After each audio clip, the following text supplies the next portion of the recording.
All right, Coach Day, thank you very much for joining us today. We are going to start it out with Dave Biddle from 247 Sports. Dave, us off.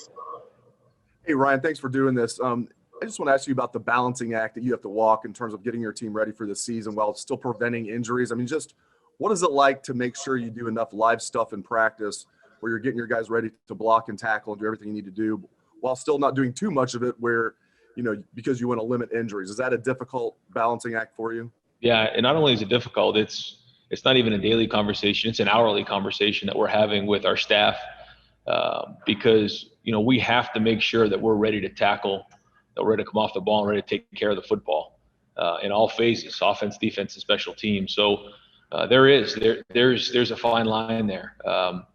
We have a big practice tomorrow in the Horseshoe. We'll be in the stadium. We'll have an opportunity to bring people to the ground there.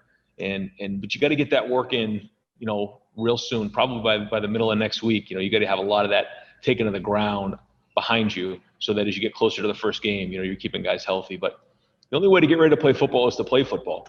And if you have a whole preseason to get ready, that's one thing.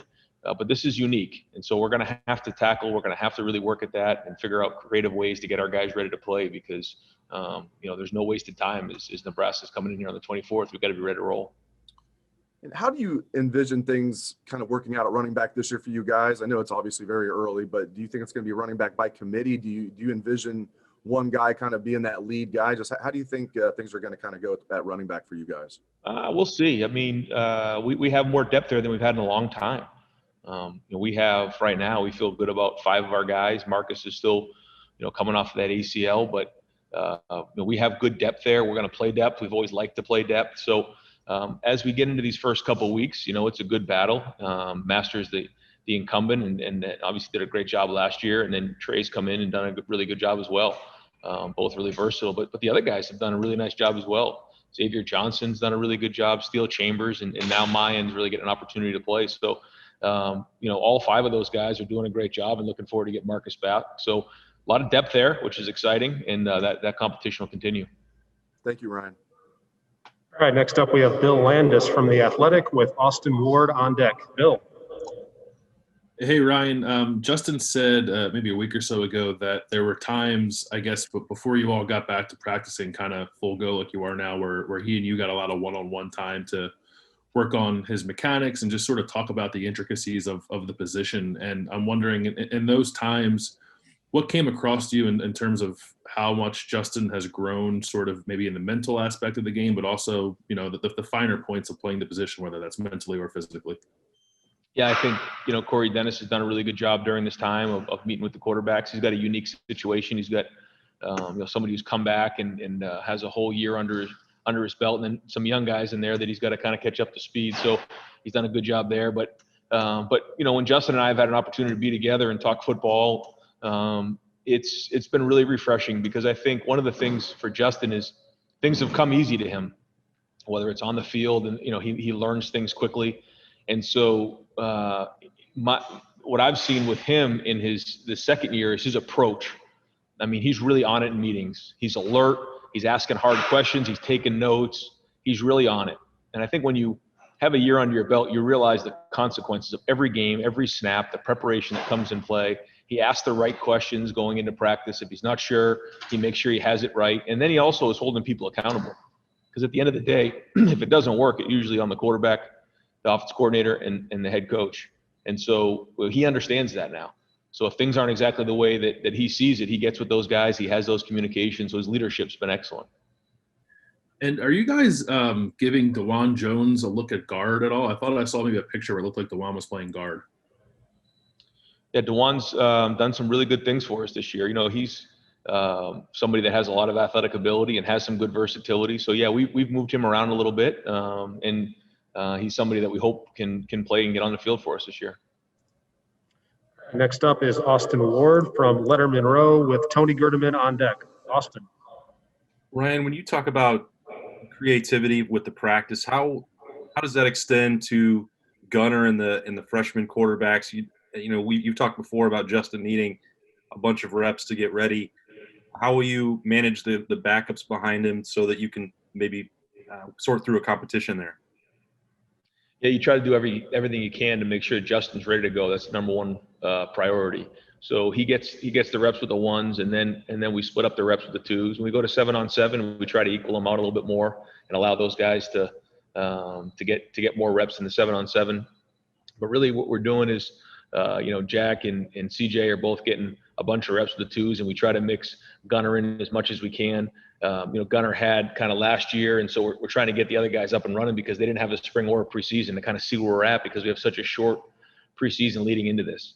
And then as time goes on, Gunner will start getting more and more reps. But it's been good. I think all three of those guys, CJ, Jack, and Gunner have done a really good job of picking up the offense, and since they've been here. And they're going to have to be ready to go because this year, you have to have depth at every position. So that's a very, very important area that we have to make sure that those guys are ready. They're one snap away. They're one day away from being in that first game. So they've got to do a good job. And, Corey Dennis has done a good job up to this point. Is it possible at all with CJ and Jack that you guys haven't had a chance to see them in a live setting? Would you ever make a quarterback live in a practice just to see how they respond or take some hits, especially, the young guys where you don't have any idea really how they'd respond?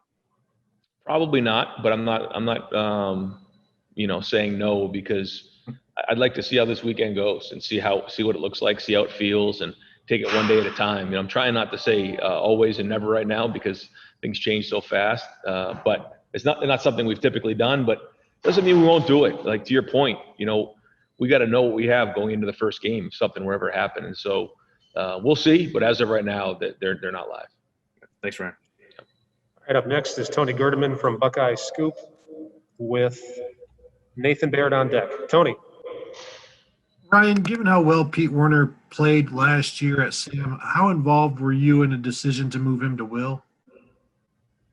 Like everything else, we talk about it. We meet every day and have great conversation. I think that, Greg Madison and Al Washington, both felt like, Pete could really have an impact in there at Will. And so he's picked that up really fast.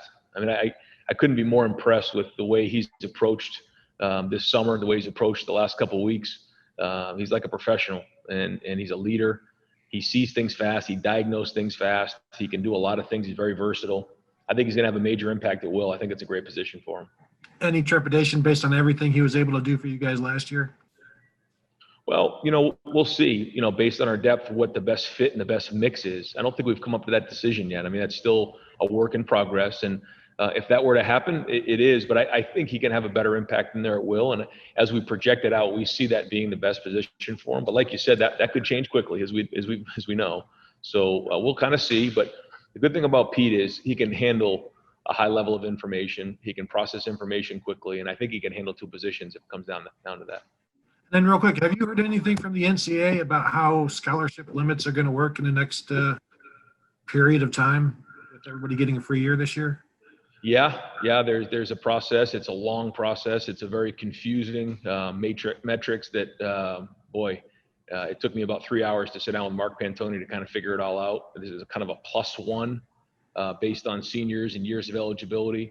It's confusing. It's not easy, but I don't see us being over 85 even next fall as I project it all out with guys leaving to go to the NFL, guys graduating, different things. I still think we'll be at 85 for us, but we'll see. And it's going to be something we'll have to continually talk about and work through. Thank you. Right, up next is Nathan Baird from Cleveland.com with Dan Hope on deck. Nathan. Hey, Ryan, last year you talked about how you brought in that vision of the three corners and the single high safety and how that kind of set the stage for what you guys did defensively. Curious, Kerry is talking a lot more about doing like multiple looks on defense. It's sort of like, I guess, an offensive model, bringing that to the defensive side. How much leeway does he have as far as designing what the defense will look like this year? And I guess, what do you think of just that concept in general, like putting in more multiple looks and personnel groups and things like that on the defensive side? Yeah, always looking at things. And that's one of the things about this off season, whether it's on offense or defense, is that, we've had so much free time to think and draw stuff up and investigate different people's schemes. But at the end of the day, you got to find out what you do well. And, to answer your question about, whose decision that is, it's everybody over there. And I think, that's what's great about the defensive staff is that, you have Larry, you have Greg, you have Kerry, and then you have Al and Matt, and they all get together on this thing and they talk it through and they work through it, and they, do a great job communicating to our players. And so at the end of the day, we're just going to try to figure out what best fits the guys, because this year's group is different than last year's group. And that's, I think I've said this a million times, is that's the key to being a great college coach, is being able to adapt to the personnel that you have to put them in the best position to be successful. And so that's what we're searching for, and where that takes us, we'll see. Along those same lines with the coaching staff, Virginia Tech ran into a situation last weekend where they were missing 4 coaches. I think they even found out, like, maybe the morning of the game they weren't going to have their defensive coordinator. What sort of contingencies are you planning for right now? And do you use any of the sort of scrimmage opportunities you might have between now and the start of the season to do those in a way that you haven't had to in the past? Well, let me first say that this has been a difficult time, because we understand the ramifications and the consequences for our health, but also just in terms of playing a season of testing positive. And that's for the players, and they've made great sacrifices, but it's also for the coaches. And it's very difficult because, for those of us who have school-age children at home, it's very, very difficult. And, to make sacrifices. And, some of us are not sleeping in our homes, and it's not easy. And so we're trying to figure all that part of it out. So that's the first thing that I don't know if anybody realizes the sacrifice that everybody's making in order to try to play this season. And yes, to answer your question, we have contingency plans for a lot of reasons. There's false positives that happen. There's all kinds of things that could show up. So we have to have that in place. We had that in place going into the preseason. We've had these conversations that if somebody were to go down, what would happen next? And, between Kevin and I on offense, we call it together, and it's the same thing with Kerry and Greg on defense. So we feel pretty good there. Something that ever happened to Matt Barnes, I think Parker Fleming could step into that role and we could put him there. So, we have really good contingency plans in place, and we just keep talking about them. And when they come up, we'll address them. All right, next up is Dan Hope from 11 Warriors with Kyle Rowland on deck. Dan. Ryan, on the player side of that, obviously you guys have to be prepared for the possibility of losing, anybody for 3 games at a time. So does that change the way that you build a depth chart for this season? Do you have to be 3 deep or 4 deep? It's not going to really change the way that we build it, but it's just something that, we make sure the guys understand, is that they're 1-2 plays away, or like you said, at any point they could be, starting or even backups. And so with our team of 120 guys, that's everybody there. We're going to need them all. And it's just more of an awareness and understanding that, guys just aren't scout team players, because typically, as you get to this time of year, you start to just kind of split up into scout team. And so that's not the case. Guys need to be engaged. They need to be ready to go. People talk about the next man up mentality, but it's going to take all of us to get this done. So we're not really changing how we practice, but it's just more of awareness, and it's more of accountability across the board. You mentioned, those sacrifices that you all have to make as coaches. Just how hard is it for you, to have to kind of manage all these different things while also trying to prepare your team to try to go win a national championship? Yeah, I mean, it's a challenge for sure, but it's the same challenge for everybody, and we're all under the same rules and the same, situation and scenario. So we just have to handle it better than everybody else. I'm not saying it's easy, certainly isn't. But it's like going to play a game, in rainy weather. Both teams have to deal with it. The team that deals with the best is going to prevail. And that's kind of the way we have to approach this. It's not perfect, but we just got to handle it better than our opponents. Thanks, Ryan. Yep. All right, next up is Kyle Rowland from the Toledo Blade and Jared Smalley on deck. Kyle. Hey, Ryan. The quality of play hasn't been a thing of beauty so far this year. A lot of that's had to do with outbreaks teams have had and it's limited their practice time.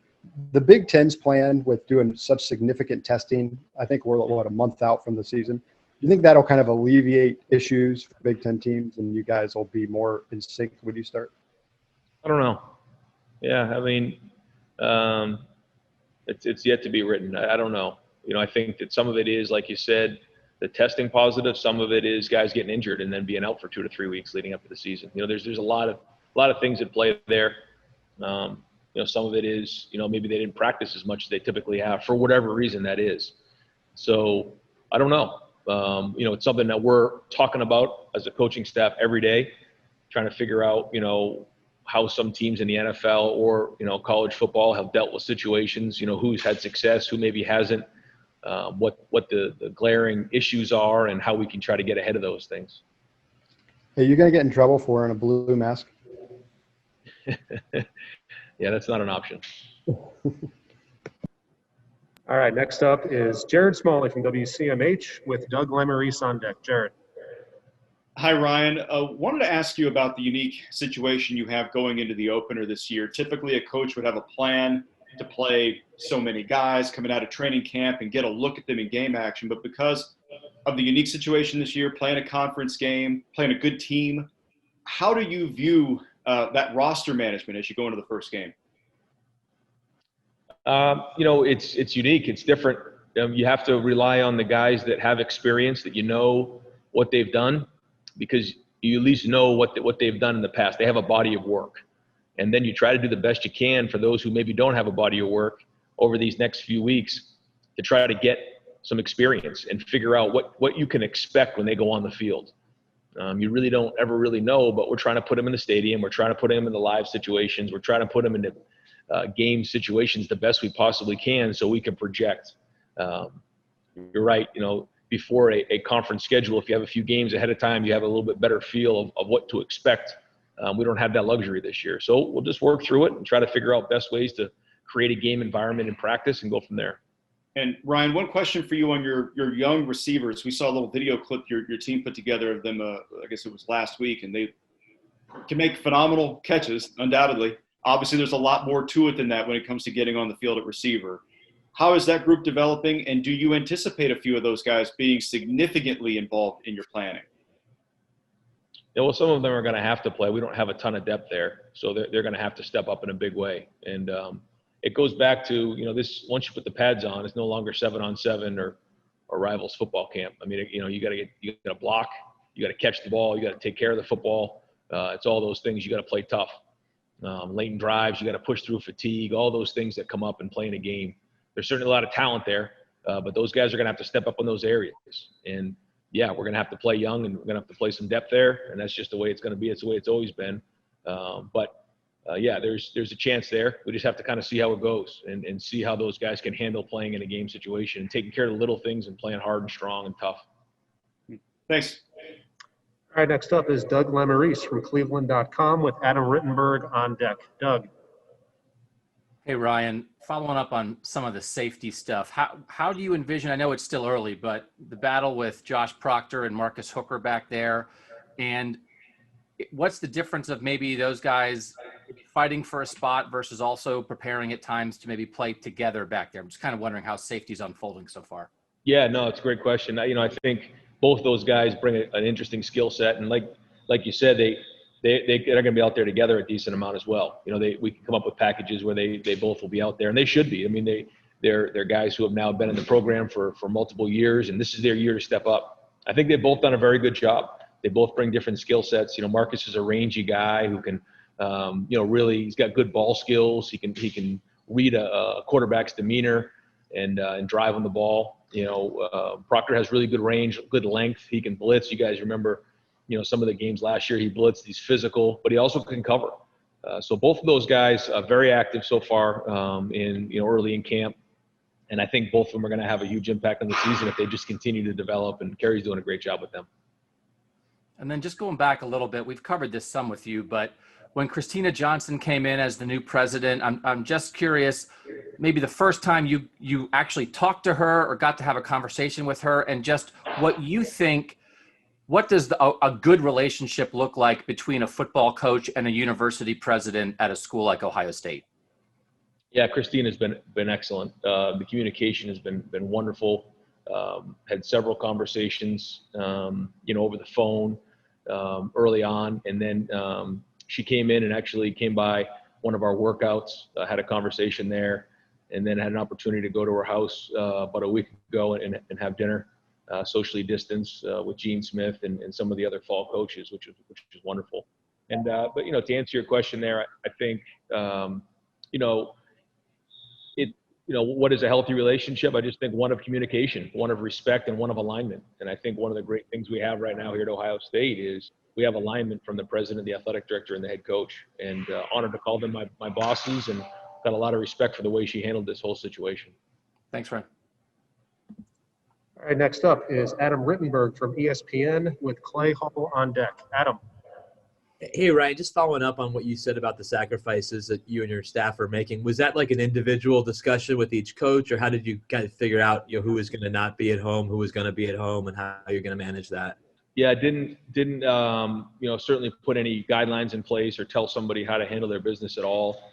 We just talked about how having school-age children who are going to school is a risk. They're at school, they're exposed. Some of the young youth, sports leagues are still going on and they're playing. And so it's an exposure and it's an unknown. And so to be aware of it, and, each guy's handling it their own way. And it's, it isn't easy because, they're school age kids are, going to school and coming back in, and then you have your wives. And so it's hard. It's not easy. It's a new dynamic, and, it's a challenge for all of us, but, letting each guy handle it, their own way. Have you guys figured out kind of opportunities for them to still see each other, just kind of socially distant at the facility or anything like that, or just so they're able to see each other a little bit? Well, yeah, not at the facility. We can't have them come here, but at home, yeah, we try to do as much as we can about being outside and socially distancing and still trying to figure it all out. I know, my family, we're still trying to figure this part of it out. This is all new to us. It's a major challenge, but we're working through it and trying to figure out what's best. But like you said, right now it's kind of more outside and even, when I go in the house, I'm wearing a mask and then, trying to figure all that part of it out. But yeah, it's one of those things that our staff, is very, very concerned about, their day-to-day operation. Here when we're in the building, we feel really, really safe. The daily tests that we're going through, we know there's 170 people that test daily that are clean. It's a great feeling to know in this building when you're around our bubble right here, you're good. But once you leave here, everything changes, and it's honestly it's scary because it can ruin your whole season just like that one day with one exposure. So yeah, it's something that's always, and we can't get tired of it. We talk about it every day, and I think sometimes the coaches and the players look at me like, Coach, I know we have to be smart, but if you get tired of it and you take a deep breath, it'll get you real fast. So trying to be really good and on top of it. Thanks. All right, up next is Clay Hall from WSYX with Joey Kaufman on deck. Clay. Hey, Coach. How many position battles are you having right now? I realize it's fairly early in camp. Is right tackle up for grabs, or is that nailed down at this point? All positions are up right now. I know you'll laugh at me and you say Justin Fields, but everybody's. So we're all competing right now. There's no depth chart put together. Everybody's out there competing and fighting and getting reps, and you just don't know right now what's going to happen in a week. So there's no use putting a depth chart out right now. We'll just keep competing, giving guys reps and banking those reps and see where we're at here in another week or two. You said you're going in the shoe tomorrow. Could you see this kind of being like a high school atmosphere where these guys can actually hear their mom and dad or yelling at them, or what? Does it take any edge off the competition that you're in this empty place? I think for some it can, and this is something that we've talked about at length as a team, is that you have to bring your own energy. And being in an empty stadium is unique. We went last Saturday. We're going to go again today. We're going to try to pipe in a little bit of music and maybe have some crowd noise as we move into next week, just so that they get a feel for what that really is going to be like. I know the Big Ten is still trying to get the guidelines around what game day is going to be like in terms of piping in music and noise and what that means when the ball's being snapped. So yeah, we're going to try to replicate that the best we can, but we know it's not like playing in front of over 100,000 people every day or every week, excuse me. And so we're going to have to bring our own energy. When you run out of that tunnel, it's going to be a different feel. But like I said to the guys, you just have to know that Buckeye Nation, even though they're not there in the stadium, they're with you, and they're millions strong, from coast to coast and even outside the country, and we just have to understand that, and that is unique. It's different, and so we'll keep talking about that and addressing it and make sure our guys understand. Thank you. All right, last set of questions today will come from Joey Kaufman from the Columbus Dispatch. Joey. Ryan, just to clarify what you said earlier about 170 people being tested and they're clean, that means nobody's tested negative yet for you guys? Yeah, so, we don't get into who's tested, positive, negative, anything like that. But what I was saying was, we have 170 that we test. So we test 120 guys on the team, and then we test 50 guys in terms of staff and different people that have what we call tier 1, have close interaction with our players. And so at any moment, every day we get that test in the morning, and 15 minutes later, you get a thumbs up or a thumbs down. And so, obviously, if there was a positive, you'd have to go home and then take a PCR test to confirm it, so that if it was a false positive, you would know that it was confirmed at that point. And so, while there are some false positives, that's why the PCR is in place. But one thing for sure is that if you have everybody that tests negative for that 24 hours, you have a clean operation, and that's the idea. And just as far as practicing at the shoe, are you guys doing that more this preseason than you've done in the past? Yes. Is there any benefit for it? I think so. I mean, it's like when we get done with the game, I saw Belichick's interview when they asked him if you ever seen anything like that first game, and he said, yeah, practice. So it kind of made me think, why don't we just practice in the shoe? Because that's what it's going to be like during the game. So we can't say, well, we've never been in that type of environment before. We have. And will it help? I hope so. That's why we're doing it.